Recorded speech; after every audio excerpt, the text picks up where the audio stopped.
Bora reagir. Tem um vídeo aqui. É de agora o vídeo do Pondé? É recente? É bem recente. Ah, opa. Quero ver.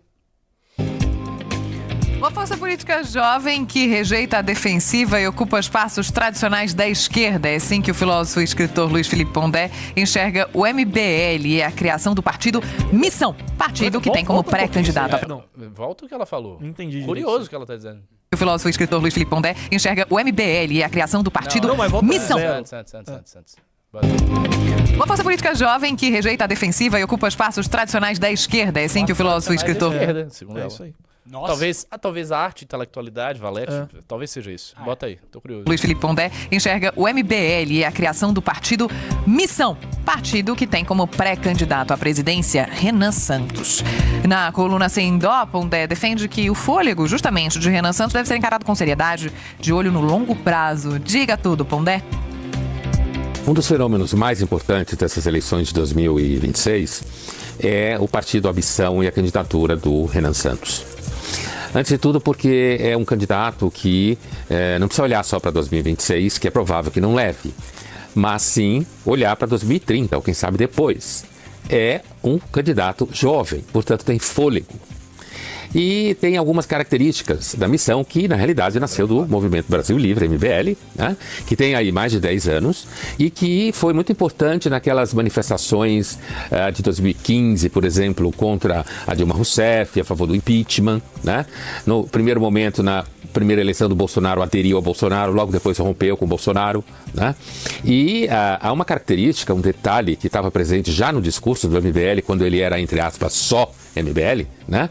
E que no começo falavam que queriam ser como uma espécie de nuvem que iria fazer download de partidos diferentes e que depois mudou de ideia e resolveu fundar o seu próprio partido, a Missão. Já ali, a moçada na época, né, uma molecada, entre aspas, dizia que a característica do MBL era ser um movimento de direita liberal e não um movimento de defesa, como eles diziam que a direita estava desde depois da ditadura, sempre na defesa, pedindo desculpa por ser direita, pedindo o direito de existir, né? Quando eles, na verdade, se viam como uma direita de ataque. De ataque significa uma moçada jovem que não se sentia culpada por nada a ver com a ditadura, que nasceu depois disso, digamos assim, né, no sentido de não ter participado como adulto daquela época, ou mesmo não existiam, né, e que, portanto, a postura deles é diferente do Flávio Bolsonaro. Quando eles dizem agora, o Renan Santos diz agora que o Flávio Bolsonaro é um candidato de defesa, né, que a campanha está na defesa, há uma continuidade com essa postura desde o início do MBL, que é a ideia de que a direita não deve se defender, ela não tem que ficar pedindo desculpa, ela tem que ir para cima, conquistar o poder e combater ali onde é o território normalmente da esquerda.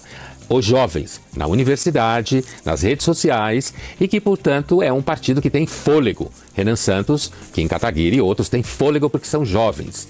Então já é hora de parar de ficar olhando a missão como sendo uma patologia política, ultradireitista, e olhar para eles como uma força política que sim poderá chegar ao poder em algum momento e tentar compreender o movimento. Cara, que análise. Bom, hein? Bom demais. Não, o Pondé é muito bom, eu tô falando, cara. Assim, essa foi uma das melhores análises que eu já vi sendo feita da Falou a real, falou. missão. Os caras estão aí, não vão sair. Estão aí. E muito inteligente, os pontos que ele coloca são muito lúcidos. Primeiro que as pessoas lembraram aqui que ele falou a missão, ou seja, ele teve a compreensão de não falar omissão, a missão. Ele teve isso. Segunda coisa, ele salienta algo que é evidente, mas que tem repercussões imensas, que é o fato de que as lideranças da missão e os lideranças do MBL são pessoas jovens. Elas estão na faixa dos 40 para baixo. E se a gente for pensar como está sendo a cronologia das pessoas que chegam ao poder no mundo inteiro, é muita gente velha, o que significa que nós temos, na prática, 30 anos pela frente de coisas para poderem ser feitas, sabe? É muito tempo, é uma janela de oportunidade muito vasta que o PT, por exemplo, não tem. As lideranças do PT são velhas todas. Eles têm que se renovar, e eles não conseguem se renovar com facilidade. Eles têm uns 10 anos, vai? E olha lá. O Lula não tem mais nada. O Lula não tem nada. O Lula, ele vai terminar a eleição. O Lula tem esta eleição. O Haddad, Gleisi e companhia tem mais uns 10 anos aí pela frente. Dirceu não tem mais nada. A última eleição de Dirceu vai ser essa, que ele vai para deputado. Acho, inclusive, que ele vai ganhar. Então, assim, é um partido envelhecido. O bolsonarismo, é bem verdade que o bolsonarismo tem mais chances de ser renovado que o PT, porque tem uma galera mais jovem ali, mas é uma galera jovem, como bem salientou o Pondé, com uma mentalidade envelhecida, porque fala para o público envelhecido, tem símbolos e emblemas envelhecidos e, de qualquer maneira, tem esse vínculo ainda com a ditadura mesmo. Eles têm esse vínculo desde sempre. O Jair Bolsonaro era um apologeta da ditadura e o Jair Bolsonaro tinha uma mentalidade de alguém que foi formado pela ditadura, coisa que o MBL absolutamente não tem. Assim, é outra história, é outra origem. Assim, não se origina disso, não passa por essa simbologia. Não tem nada a ver com isso. Então, assim, ele foi muito percussiente, muito aguçado nas coisas que ele falou, análise inteligentíssima, disse também aquilo que é óbvio, porque ele tá falando ali, eu acho que é Folha de São Paulo que ele falou, Estadão, assim. Bom, ele tá falando pro jornalismo mainstream, né? Ele tá falando pro jornalismo mainstream e ele é um cara do jornalismo mainstream.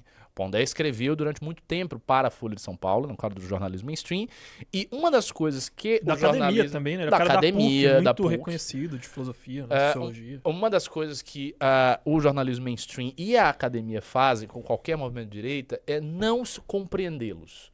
Não compreender os movimentos de direita. Porque eles têm sempre categorias pré-formadas, é uma categoria pré-estabelecida, e os caras chegam lá e aplicam essa categoria pré-estabelecida, custe o que custar. Eu me lembro que saiu... É o cara do anarcocapitalismo na Folha, né? Sim, falou que era era capitalismo e ideias racistas raciais e de gênero. Teve um cara que escreveu, E falou que inclusive tava me no livro citou. amarelo. Então, É. esse cara me citou, ele escreveu sobre a base ideológica do MBL/Missão, e ele falou do livro amarelo. E este cara falou do livro amarelo no jornalismo, dizendo que o livro amarelo trazia ideias racistas e trazia ideias sexistas e anarcocapitalistas. Ou seja, uma coisa completamente absurda. Passou vergonha aí, meu camarada, porque aí é só você pegar o livro e você não vai achar. Você mostrou que você não leu, cara. Cara, assim, completamente absurdo. O cara falou um negócio completamente nada a ver. Não tem uma gota de anarcocapitalismo no livro amarelo. Não tem nada sobre a questão racial no Brasil. E nem nada sobre a questão feminina ou masculina no Brasil. Esses dois temas de costume, eles nem aparecem no livro amarelo. Não tem nada no livro amarelo sobre isso. Pra não dizer que não tem nada, tem um capítulo no fascículo 3º, que foi sugerido pelo Riso, sobre a questão de laços comunitários, tá? Como reforçar os laços comunitários, dentro do qual existe uma proposta que nós temos, que é espelhada num programa de paternidade responsável da África do Sul, e que fala sobre a paternidade responsável no Brasil. Ou seja, uma coisa que um esquerdista de universidade poderia defender. Sabe? Não tem absolutamente nada que seja... basicamente o que a gente propõe é trazer os pais que hoje são alienados em relação aos seus filhos, porque a gente considera que a alienação parental é um dos principais problemas do Brasil e do mundo. E que é um diagnóstico parecido com o da esquerda, porque uma coisa Parecido que a com o da esquerda vive esquerda. falando, né, por exemplo... Não é? A direita fica atacando essas famílias com casais homoafetivos, ou então falando que o homeschooling é a salvação, quando na verdade o grande problema familiar brasileiro é a ausência paterna. E nisso eles estão certos. Este é a grande dor familiar brasileira, é essa mesmo. Pois então é. muitos deles concordariam com esse tipo de coisa. E é a única pauta que tem em, sei lá, 1000 páginas de livro amarelo que trata de temas que tem a ver com isso, assim, vagamente. E é uma pauta absolutamente pró-família e muito ok pra esquerda defender. E o cara escreveu isso, cara, e ele é um desses professores aí, ele tem esse cidadão, ele tem um grupo de estudos sociológicos sobre as novas direitas e blá blá blá. Então, isso que o Pondé falou no final é muito verdade. É necessário compreender as coisas. E para você compreender, você não pode ter as ideias fixas e ficar impondo essas ideias fixas a todo mundo. É muito feio quando acadêmicos fazem isso.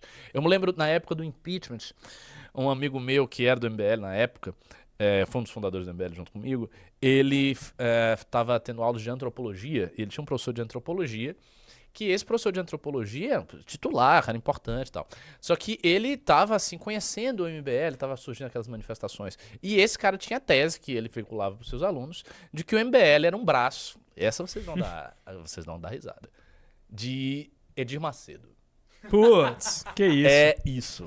Que o MBL, na verdade, era um braço da Universal e que trabalho quem comandava... incompetente do Edir Macedo Assistam como a live de muçulmano ontem. pra cuidar do braço intelectual dele. Não, e que quem comandava o MBL era a Igreja Universal. E o cara achava mesmo que a Igreja Universal que comandava o MBL. Então os caras estão completamente viajando na maionese. E é desse jeito aí. Isso mostra uma dificuldade enorme que os caras têm de estudar um fenômeno que está aí, que está na frente deles. É tipo, o movimento está aqui. É só conversar com as pessoas. A gente já teve a oportunidade de conversar com várias pessoas que estavam fazendo teses acadêmicas sobre o MBL, mas não eram pessoas de esquerda, eram só pessoas ok. E aí elas faziam. Só que as pessoas de esquerda que fazem essas teses, que tem inúmeras teses e artigos sobre a gente, eles nunca chegam, eles nunca conversam, eles nunca leem nada que a gente faz. Então, assim, é uma tentativa de você teorizar sobre o objeto que você odeia tanto que você não consegue nem enxergar o objeto. Você tem tanto ódio que você não mantém, sei lá, 10 minutos enxergando, contemplando o objeto, sabendo quais são os atributos desse objeto. Você quer desviar a cara e avaliar o objeto. E digo mais, eles passam por um fenômeno que eles vão produzindo essas teses. Talvez um desses caras veja uma entrevista, algo que é material de fonte primária, mas eles começam a se alimentar das próprias teses. E o negócio vai ficando cada vez mais psicodélico. Eu não sei se você já viu, quando você pega uma IA e você alimenta, e você quer que uma IA, por exemplo, vai gerar a imagem de um cachorro. Você precisa pegar várias imagens de cachorros no mundo real, você coloca na IA e ela produz uma imagem de um cachorro. Os caras fazem uns testes, por exemplo, que fazem o seguinte: você pega várias imagens, pede para várias IAs gerarem várias. Aí você, na próxima rodada, você alimenta as IAs com aquelas imagens dos cachorros. Vai fazendo isso várias vezes, né? Cada um, e aí vai ficando cada vez mais distante da fonte primária. No final vira um negócio todo bagunçado, todo confuso. Um monstrengo, mais ou menos isso. Frankenstein. Não parece mais um cachorro. Então isso vai acontecendo com essas coisas. Pois é. Gostou do vídeo? Deixe o gostei, se inscreva e até a próxima.